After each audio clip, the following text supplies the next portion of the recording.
गंगापूर धरणाच्या पाणलोट क्षेत्रात सुरू असलेल्या मुसळधार पावसामुळे गोदावरी नदीला गेल्या 3 ते 4 दिवसांपासून पूर जो आहे तो आलेला होता आणि या पुराच्या पाण्यानं रामकुंड परिसर असेल, त्याचबरोबर रामकुंड परिसरातील गोदापात्रातील जे काही मंदिरं आहेत ते पुराच्या पाण्यानं वेढली गेलेली होती। आणि आपण जर आता बघितलं तर पुराचं पाणी जे आहे ते हळूहळू ओसरण्यास सुरुवात झालेली आहे। पूर पातळी जी आहे ती देखील आपल्याला कमी होत असल्याचं पाहायला मिळतंय।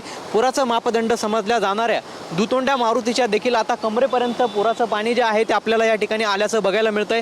दरम्यान गोदावरी नदीला गेले 3 ते 4 दिवस मोठ्या प्रमाणात पूर असल्याने आणि पाण्याची पातळी अधिकच वाढल्याने या ठिकाणी असलेल्या ज्या काही दैनंदिन पूजाविधी असतील, या ठिकाणी असलेले अनेक लहान मोठे व्यावसायिक असतील, यांच्या दैनंदिन जीवनमानावरती परिणाम झालेला होता। मात्र आता पूर पातळी जी आहे ती कमी होण्यास सुरुवात झालेली आहे आणि हळूहळू परिस्थिती जी आहे ती पूर्वपदावर येत असल्याचं आपल्याला पाहायला मिळतं।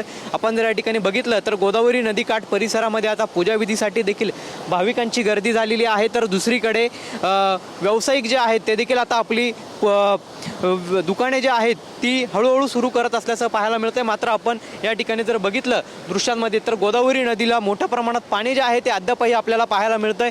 गोदावरी नदी अद्यापही दुतडी भरून वाहत असल्याचं पाहायला मिळतंय। गंगापूर धरणातून आता पाण्याचा विसर्ग कमी करण्यात आलेला आहे आणि त्यामुळे गोदावरी नदीच्या पाणी पातळीमध्ये देखील आपल्याला घट झाल्याचं पाहायला मिळतंय। हळूहळू पूर जो आहे तो ओसरण्यास आता सुरुवात झाल्याचं या ठिकाणी पाहायला मिळतंय। कॅमेरा पर्सन आकाश येवलेसह पवन येवले, TV9 मराठी, नाशिक।